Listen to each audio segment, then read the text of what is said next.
Turunduses huvitavad meid sageli andmed. Andmed tarbija ja kliendi kohta. Meie andmete armastus on väga suur ja ühtlasi suur äri omaette.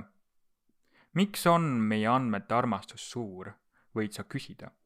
Põhjus on lihtne, sest ainult andmete põhjal on võimalik teha turunduslikke tegevusi kindlamalt, kui ainult oma sisetunnet uskudes. Sellepärast on vaja mõista semiootika piirimail seda, mis on turundus. Turundusmärgid.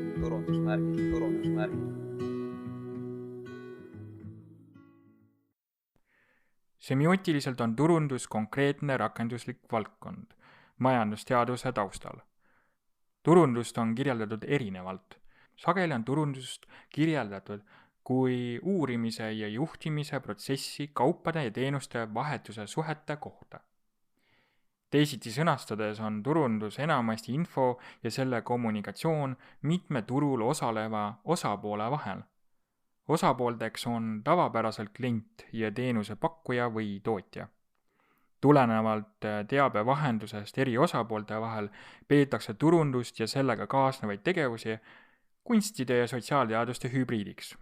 Viimase järgi on praktikas võimalik läheneda turundusele akadeemiliselt, samal ajal lähtudes sisetundest ehk intuitsioonist ja kogemusest. Turundus on majandusteaduse osa ja bränd on turunduse allosa. Turundusest on sageli esmalt mõistetud erinevate praktikate kaudu ja sellest lähtuvalt leidub elulist kirjandust rohkem kui akadeemilist lähenemist. Sarnaselt turunduse mõistmisega leidub brändi ja brändimise kohta vähem akadeemilist kirjandust kui elulist lähenemist, vähemalt proportsionaalselt mõeldes kirjanduse olemasolule.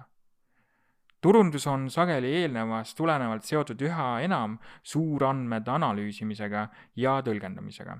Erinevad organisatsioonid, alates väikestest pereettevõtetest ja lõpetades suurkorporatsioonidega, pööravad tähelepanu andmetele praktilisest vaatenurgast.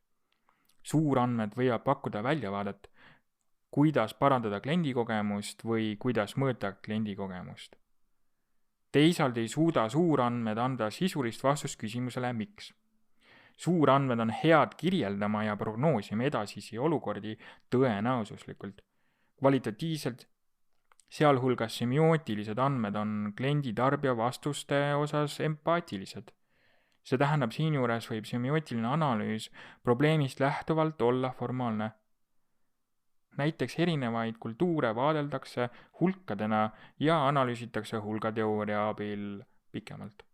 Selline lähenemine annab võimaluse võrrelda ja suhestuda eri kultuuridega nii arvandmete ja sõnaliste andmete kaudu. Oluline on rääkida täpsemalt ka digitaalsest turundusest, inglise keeles digital marketing, mis mõistena võeti erialaterminina kasutusele 90-ndail.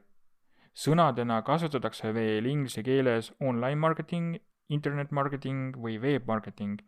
Digitaalne turundus on turunduse kitsas haru, mille eripäradena rakendatakse digitaaltehnoloogiat. Digitaaltehnoloogia kasutamine tähendab peamiselt interneti kasutamist teenuste ja toodete turundamisel. Digitaalne turundus on efektiivsem kui klassikaline turundus. Viimast ei ole võimalik väga täpselt jälgida ega mõõta. Aga kas see nii ka tegelikult on? Saame hiljem teada.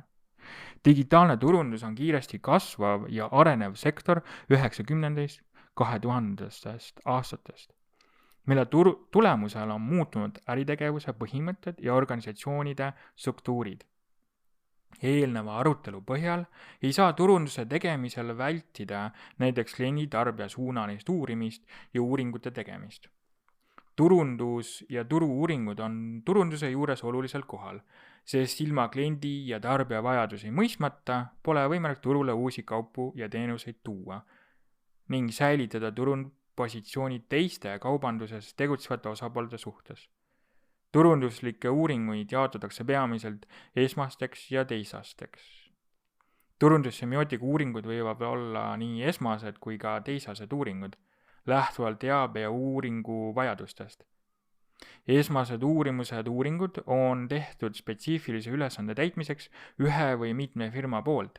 Näiteks esmane uuring on mingi protsessi audit, kvaliteedi mõõtmine. Samas teisesed uuringud on tehtud kolmandate osapoolte poolt lahendamaks peamiselt üldiseid turuga seotud probleeme või ülesandeid, mille suhtes on firmadel vaja kiiresti lahendused leida. Näiteks konkurentsi arvestamine on teisene uurimus. Mõlemad tüüpi uuringud on peamiselt kvalitatiivsed, sest neid on mugavam ja odavam teha kui kvalitatiivseid uuringuid, nagu seda sageli pakub semiootika. Samuti eelistatakse firmade turunduseelarvest lähtuvalt kasutada mõlema uuringu läbiviimisel sekundaarselt kogutud andmeid. See tähendab, et esmased uuringud toetuvad näiteks uuringufirmade poolt kogutud andmetele. Teisased uuringud on firma perspektiivist võttes sisuliselt aga uurimused juba kogutud ja töödeldud andmetest, ehk tegemist on akadeemiliselt võttes metaanalüüsiga. Semiootiliselt on oluline tähele panna, et turundus on eetiliselt normatiivne, sest kutsub alati tegutsema ja reageerima vastavalt turunduse sõnumile. Eetiliselt pädeva turunduse probleemiks on väita heaolu loovaid tunnused 100% ja seejärel näidata osaliselt heaolu loovaid tunnuseid.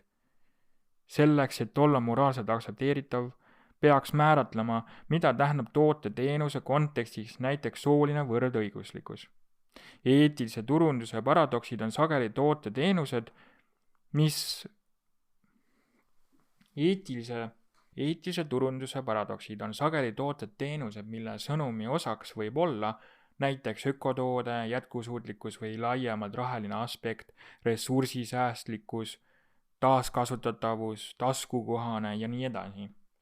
Näiteks rohepesu on turundussemiootiline probleem, sest inimese poolt loodud toode-teenus pole täielikult 100% looduslike protsessidega identne. Lisaks rohepesu eeldab, et looduslikud protsessid on alati inimesele hea mõjuga, olenemata toote-teenuse või tarbimise kontekstist. See tähendab, et tarbija kliendi jaoks tekib ilma vettpidava sisuloometa eetilise turunduse paradoks. Sest turundus on olemata sisust normatiivne ehk suunav. Turunduse tegija võib näiteks väita, et toode on taskukohane, kuid oluline on ka mõista, kelle jaoks. Tegemist on sihtgrupi tundliku sõnaga. Teiste sõnadega on turundajal vaja teada oma piire, raami, mille võib sõnastada järgnevalt. Kui eetiline on sinu turundus?